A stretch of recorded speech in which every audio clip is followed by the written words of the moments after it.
Sarah Martinez wiped the sweat from her forehead as she examined the cracked concrete wall at the military training range. The morning sun was already beating down on the Nevada desert, and she knew it would only get hotter. As a construction contractor specializing in military facility repairs, she had seen her share of challenging projects, but this range wall needed serious attention. The wall stretched nearly 50 yards long and stood 12 feet high. Years of bullet impacts had left it pockmarked and weakened.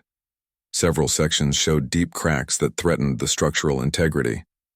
Sarah had been hired by the base commander to assess and repair the damage before the next training cycle began in 2 weeks. She pulled out her tablet and began documenting the damage with photos. Each crack needed to be measured, cataloged, and marked for repair. The work was methodical but necessary. One section particularly caught her attention, a large crack that ran vertically from top to bottom, splitting the concrete like a lightning bolt. As she worked, Sarah heard the distant sound of vehicles approaching. She glanced up to see a convoy of military trucks kicking up dust clouds as they made their way toward the range. She checked her watch, 0800 hours. The training schedule she had been given showed no activities until afternoon. The lead truck pulled up near her work area, and several soldiers jumped out. They moved with the precise, efficient movements that marked them as special forces. Their equipment was different from the regular Army gear she was used to seeing, more advanced, more specialized. A tall man with intense brown eyes approached her. His uniform bore no name tape, but the confidence in his stride and the way the other soldiers deferred to him marked him clearly as their leader. He had the weathered look of someone who had seen combat, with small scars on his hands and a slight limp that spoke of old injuries. "Ma'am, I'm afraid we're going to need this range for an emergency training exercise," he said, his voice carrying authority but remaining respectful. "How long until you can clear the area?"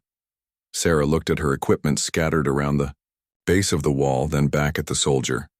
"I need at least 3 hours to pack up properly and secure my tools. This concrete analysis can't be rushed, and I have expensive equipment here that needs careful handling." The soldier frowned, speaking quietly into his radio. Sarah caught fragments of his conversation, something about timeline compressed and situation critical. When he finished, his expression was grave. "Ma'am, I understand your position, but we have a developing situation that requires immediate range access. We can provide security for your equipment, but we need you to step back from the wall area now." Sarah felt her professional pride bristle.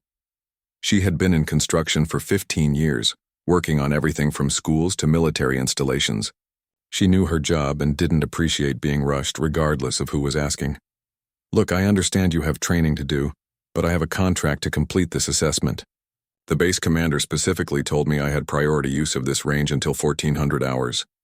The tension in the soldier's jaw was visible, but his voice remained controlled. "The situation has changed. We're not dealing with routine training anymore." He paused, seeming to weigh his words carefully. "There's been a development that requires immediate response preparation." Around them, the other soldiers were already setting up equipment with practiced efficiency. Sarah noticed they weren't setting up for normal target practice.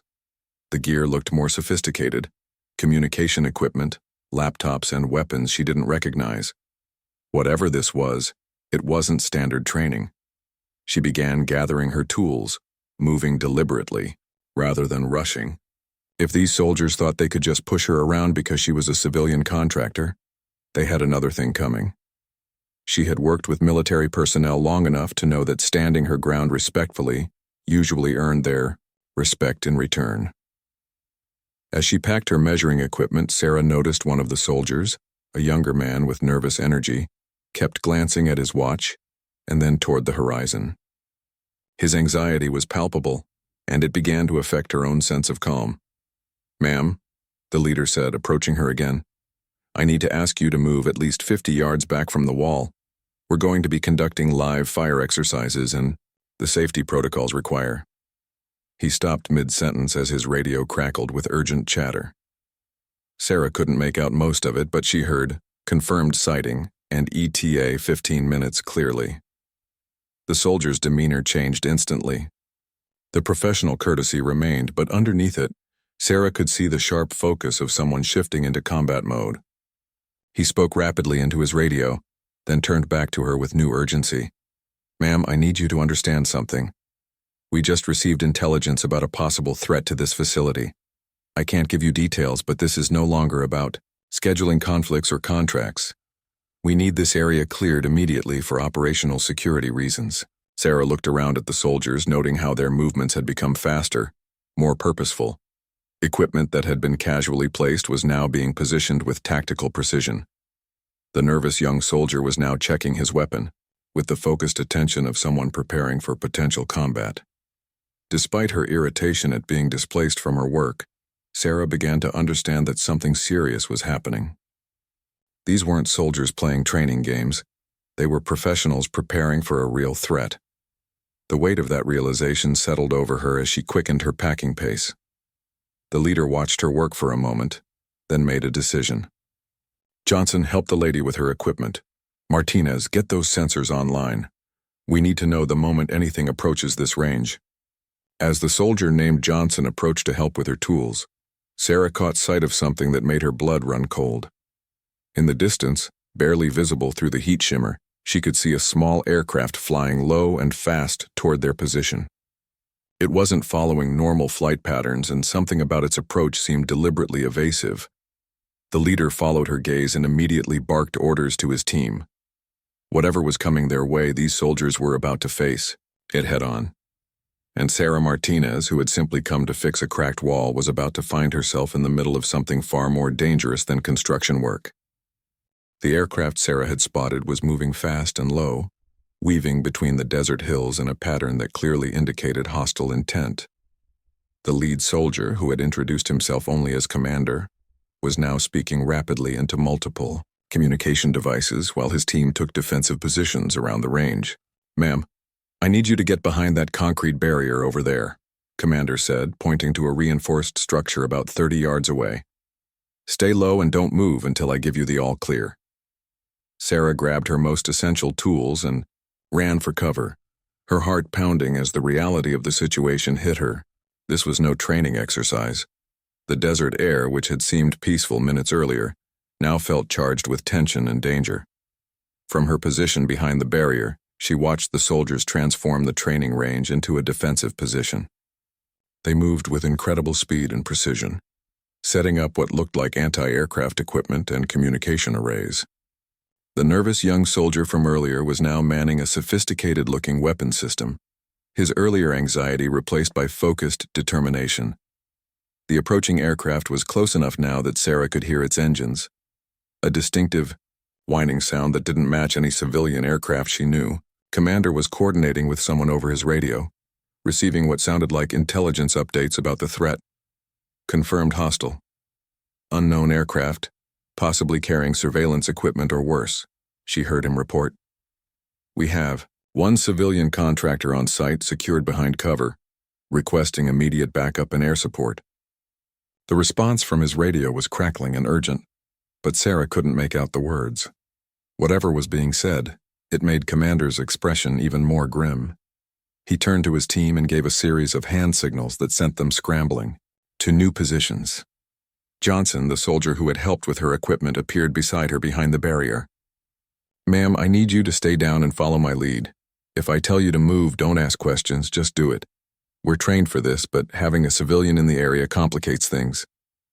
"What's happening?" Sarah asked, her voice tighter than she intended. "What kind of aircraft is that?" "We're not entirely sure," Johnson admitted, checking his weapon. "Intelligence suggests it might be a reconnaissance drone, but it's flying in patterns consistent with an attack profile. Either way, it's not supposed to be here, and it's not responding to any communication attempts." The whining of the aircraft's engines grew louder, and Sarah could now see it clearly as it approached the range. It was smaller than she had expected, with an unusual configuration that looked more like a military drone than anything civilian. Dark panels along its wings suggested sophisticated equipment, and something about its flight pattern indicated it was definitely focused on their location. Commander's voice cut through the air with sharp authority. "Target is making an approach. Run. All personnel prepare for potential engagement. "Martinez, are those sensors giving us anything useful?" The soldier at the sensor equipment called back. "I'm reading electronic signatures consistent with surveillance equipment, but there's something else. The aircraft is emitting signals that suggest active targeting systems." Sarah felt her stomach drop.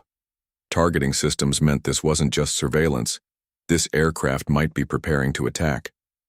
She pressed herself closer to the concrete barrier, grateful for its solid protection but terrified by the need for it. The aircraft was now close enough that she could see it clearly. It was definitely military in design, with a sleek profile that suggested stealth capabilities. What worried her most was that she could see what looked like external equipment pods mounted under its wings, pods that could contain anything from cameras to weapons. "Ma'am," Johnson said quietly, "I need to move to a different position. Stay behind this barrier no matter what happens. If you hear me yell, 'Move,' run toward that building over there." He pointed to a concrete structure about 50 yards away. "Don't stop, don't look back, just run." Before Sarah could respond, Johnson was gone, moving in a low crouch toward another defensive position. She was now alone behind the barrier, listening to the increasingly loud engine noise and the terse communications between the soldiers. Commander's voice rose above the noise. "Target is beginning what appears to be an attack run. All units, weapons free. Engage on my command." The aircraft was now directly overhead, flying in a tight circle around the range facility. Sarah could hear the high-pitched whine of electronics and realized the craft was definitely scanning the area with sophisticated equipment. Whatever it was looking for, it seemed to have found it at their location. Suddenly, the aircraft's flight pattern changed. Instead of continuing its reconnaissance circle, it banked sharply and began descending directly toward the range. The engine noise changed pitch, taking on the aggressive growl of an aircraft accelerating for an attack run. "This is it," Commander shouted. "All units, engage target now." The air erupted with the sound of gunfire and more sophisticated weapons Sarah didn't recognize. The soldiers were firing at the aircraft with everything they had, filling the sky with tracer rounds and what looked like small missiles from their portable launchers. The aircraft, however, seemed to be equipped with defensive systems. Sarah watched in amazement and terror as several of the missiles simply seemed to miss their target, as if they had been diverted by electronic countermeasures. The gunfire was having more effect, with visible sparks flying from the aircraft's hull, but it continued its approach. From behind her barrier, Sarah could see Commander making rapid decisions, repositioning his men and coordinating their fire.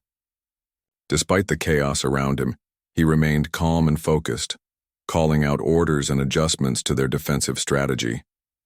The aircraft was now close enough that Sarah could see damage from the soldiers' weapons, holes in its wings and what looked like a damaged sensor pod. But it was still flying, still descending toward them with obvious hostile intent. "It's trying to land," Martinez called out from his position. "Target is attempting to set down near the range wall." Commander's response was immediate and decisive. "Negative. Do not allow landing. All units, concentrate fire on the landing gear and engines." The intensity of the gunfire increased, and Sarah watched as the aircraft began to wobble in its descent. Smoke was now trailing from one engine, and its flight path was becoming erratic. But it was still coming down, still trying to reach the ground near where she had been working on the wall. That's when Commander made a decision that would change everything. He looked around at his positioned soldiers, then at the damaged aircraft still descending despite their best efforts. His eyes settled on something near Sarah's position, something that would give them the advantage they needed. The aircraft was damaged but not destroyed, and if it managed to land, whatever was inside might pose an even greater threat than when it was airborne. Commander needed a solution, and he needed it fast.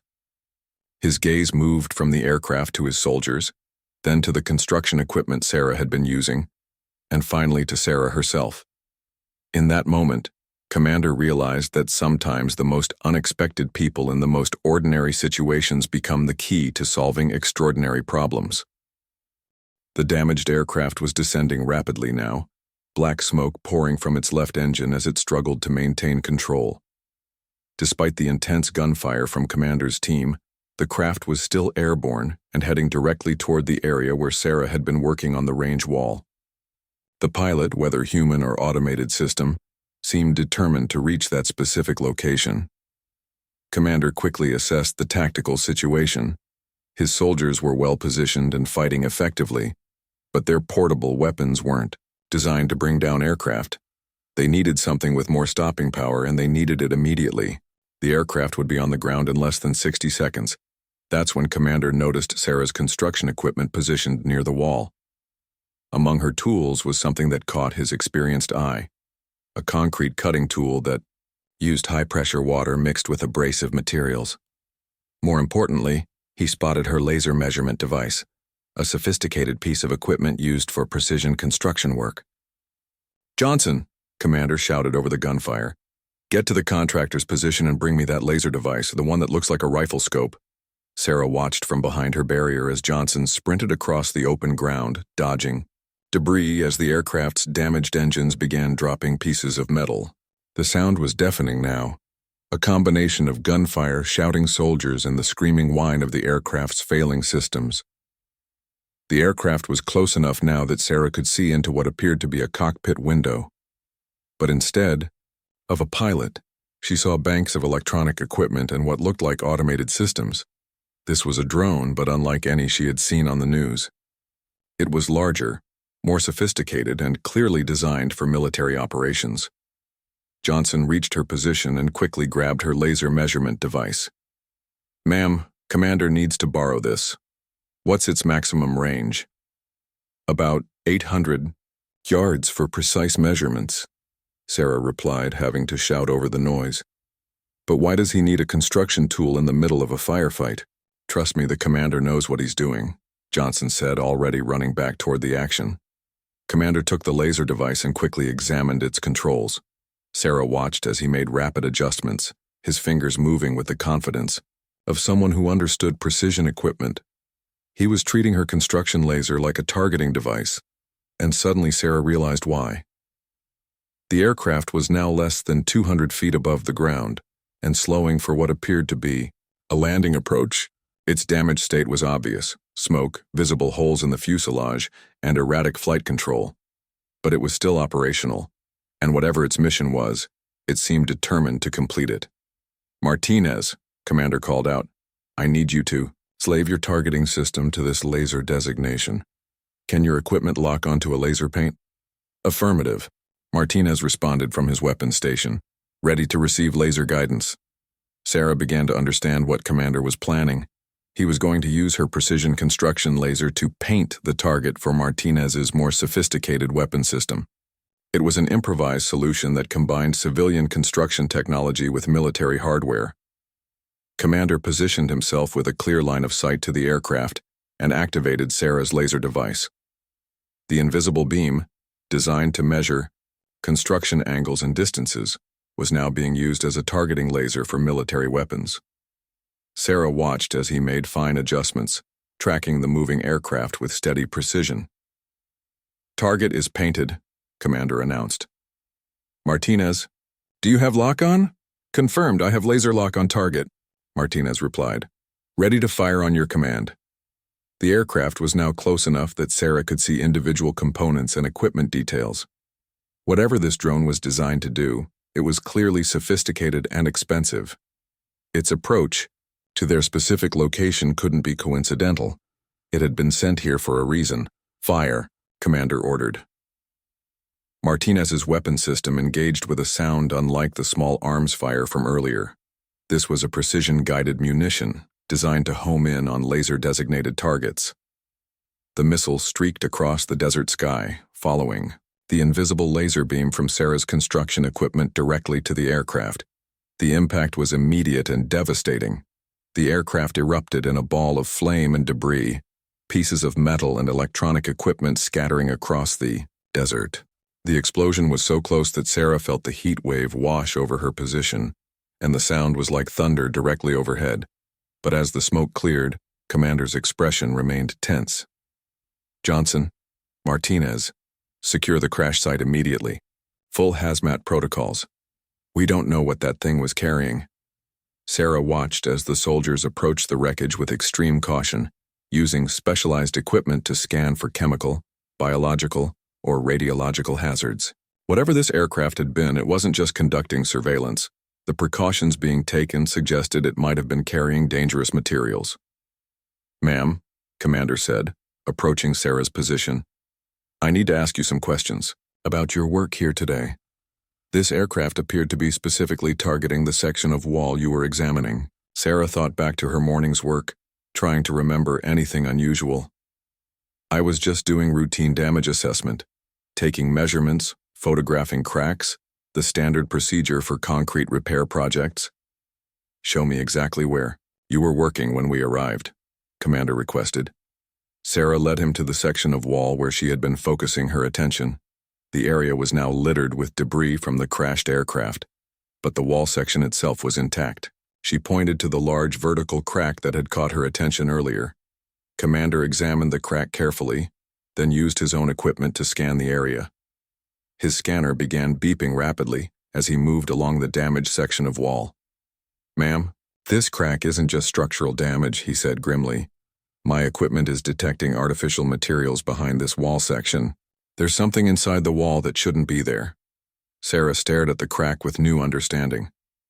"You think the aircraft was coming here to retrieve something hidden in the wall? Or to destroy evidence of whatever was placed there?" Commander replied. "Johnson, I need the wall breach equipment over here immediately." As Johnson brought explosive charges designed for creating access holes in fortified walls, Sarah realized that her routine construction job had uncovered something far more significant than damaged concrete. The aircraft attack, the sophisticated equipment, the extreme precautions, all of it was connected to whatever was hidden behind the wall she had been hired to repair. Commander looked at her seriously. "Ma'am, I'm afraid your involvement in this situation is far from over. Whatever is behind this wall, it's important enough that someone sent a military-grade drone to either retrieve it or destroy it. We need to find out what it is, and we're going to need your expertise to safely access it." The sound of approaching helicopters filled the air as backup forces arrived. Sarah realized that her simple morning of construction work had somehow placed her at the center of what appeared to be a significant military operation. The wall she had come to fix was about to reveal secrets that would change everything. The helicopters that landed at the range brought more soldiers and sophisticated equipment than Sarah had ever seen in one place. Within minutes, the training range had been transformed into what looked like a major military operations center. Personnel in hazmat suits were examining the aircraft wreckage, while others set up computer systems and communication arrays. Commander was now coordinating with what appeared to be very senior military officials.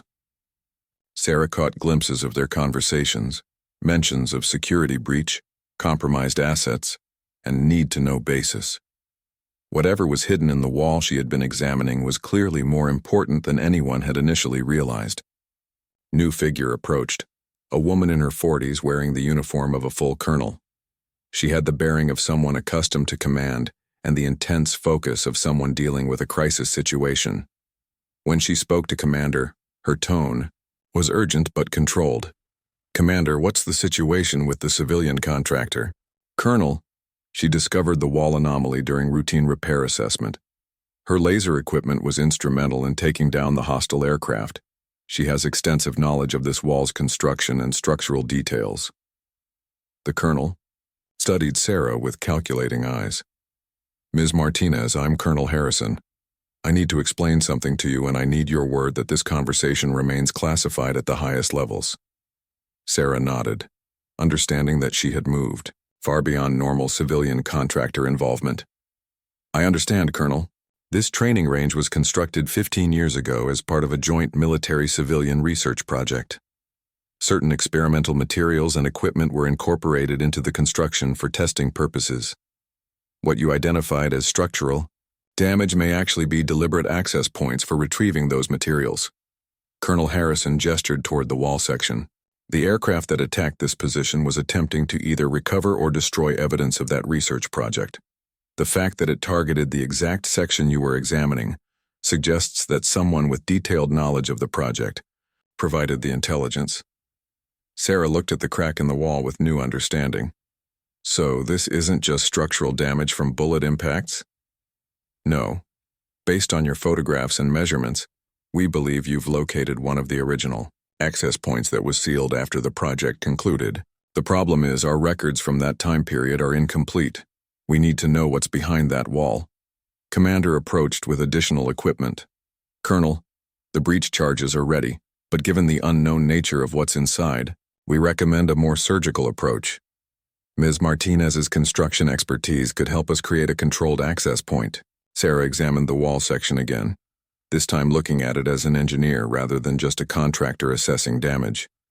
The crack did follow an unusual pattern, too regular to be random structural failure, too precise to be accidental. Someone had designed this as a hidden access point.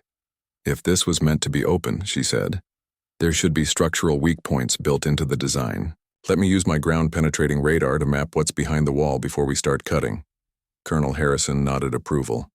Proceed, but carefully. We don't know if there are any security systems or hazardous materials inside. Sarah set up her radar equipment and began scanning the wall section.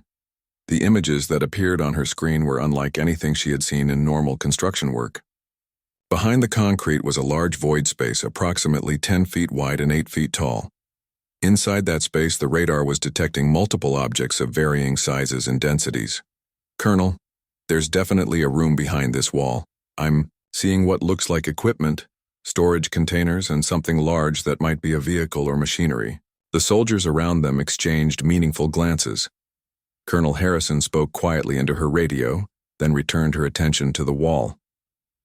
Ms. Martinez, can you determine the safest way to create an opening without potentially damaging whatever is inside? Sarah studied her radar images and the surface of the wall. The original designers built in a removable section. See these stress patterns? This entire panel was designed to be taken out as one piece. We don't need explosives. We need to find the release mechanism. For the next hour, Sarah worked with the soldiers to examine every inch of the wall section. Her construction experience, combined with their military technical knowledge, gradually revealed the hidden mechanism. A series of precisely placed pressure points, when activated in the correct sequence, would release the entire panel. It's like a giant combination lock, she explained to Commander. The pressure points need to be activated simultaneously in a specific pattern. This wasn't designed for quick access. It was designed to prevent accidental or unauthorized opening. With careful coordination, Sarah and 4 soldiers pressed the hidden pressure points in the sequence her analysis had revealed. There was a mechanical clicking sound from inside the wall, followed by a low grinding noise as hidden machinery activated. The entire wall panel, which appeared to be solid concrete from the outside, began to swing inward on concealed hinges. As it opened, lights automatically activated inside the hidden chamber, revealing a sight that made everyone step back in amazement. The room behind the wall was a sophisticated laboratory and storage facility. Workbenches lined the walls, covered with electronic equipment that looked advanced even by current military standards. Storage containers were stacked neatly, each labeled with codes that meant nothing to Sarah but clearly had significance for the military personnel. But what dominated? The center of the room was a vehicle unlike anything Sarah had ever seen. It was roughly the size of a small car, but with a sleek, angular design that looked more like a spacecraft than any terrestrial vehicle. Its surface was covered with sensors and equipment that appeared to be highly sophisticated surveillance and communication gear. Colonel Harrison stepped into the chamber first, her expression a mixture of relief and concern. "Secure the area," she ordered. "Full documentation protocol, and someone get me a direct line to the Pentagon immediately." Commander approached the central vehicle, using handheld scanners to examine it without touching. "Colonel, this appears to be some kind of advanced reconnaissance platform. The technology level is significantly beyond anything in our current inventory." "That's because it's not ours," Colonel Harrison said grimly. "At least, not entirely. This chamber was part of a joint research project between our military and a private defense contractor. The project was terminated when we discovered the contractor had been sharing technology with hostile foreign governments." Sarah listened to this revelation with growing amazement. Her simple wall repair job had uncovered what appeared to be a major espionage operation. "How long has this equipment been hidden here?" 15 years, the colonel replied. We thought all materials from the compromise project had been secured or destroyed. Apparently, we were wrong. Someone knew this cache was here and sent that aircraft to retrieve it. The implications of this discovery were staggering. For 15 years, advanced military technology had been hidden in a training range wall, waiting for someone to come and collect it. The aircraft attack hadn't been random. It had been a carefully planned operation to recover valuable intelligence assets. As soldiers began carefully documenting and removing the equipment from the hidden chamber, Sarah realized that her role in this situation was far from over. She had become an unwitting participant in uncovering a major security breach that could have national security implications. Commander approached her as she watched the recovery operation. "Ms. Martinez, I hope you understand how critical this discovery is. The technology in this room could significantly compromise our military capabilities if it falls into the wrong hands." "I understand," Sarah replied. "But I have to ask, how did that aircraft know exactly where to look? Someone had to provide very specific information about the wall construction and the location of the hidden access point." Commander's expression darkened. "That's exactly what we need to find out. And unfortunately, that means this situation is about to become much more dangerous for everyone involved."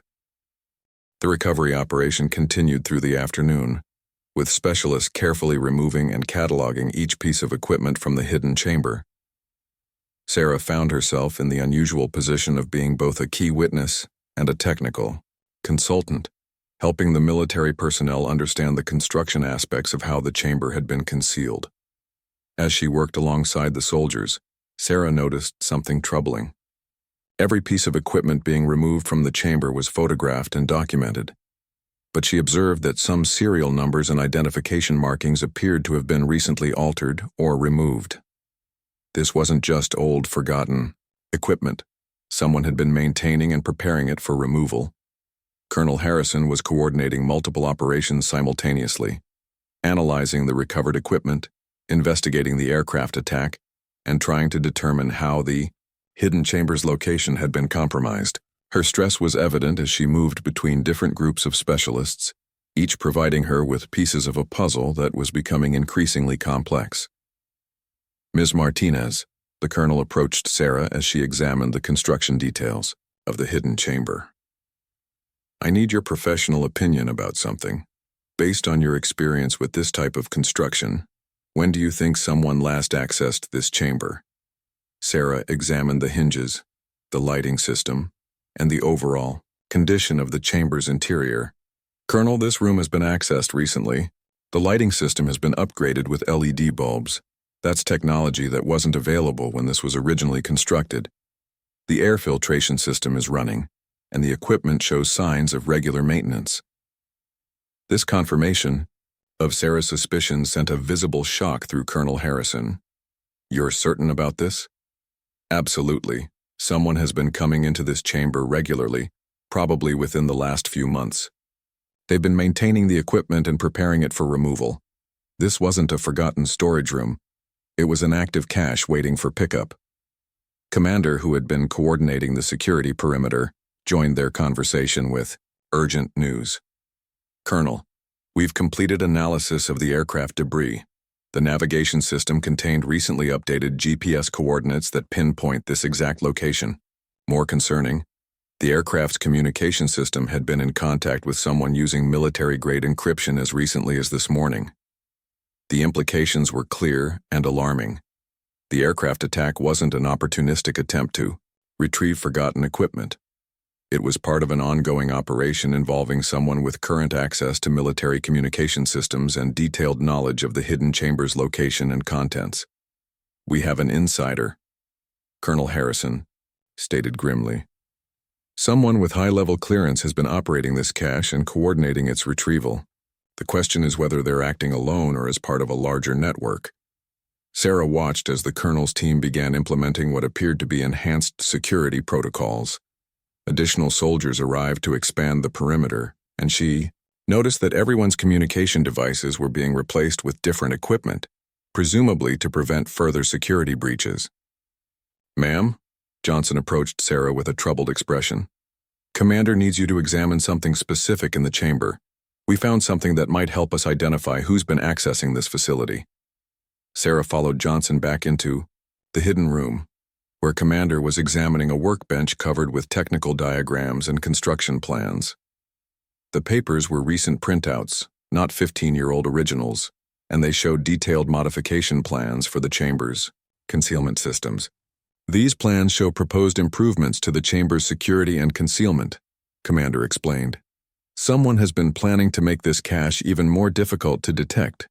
But more importantly, these plans include details that only someone with access to the original construction contracts would know.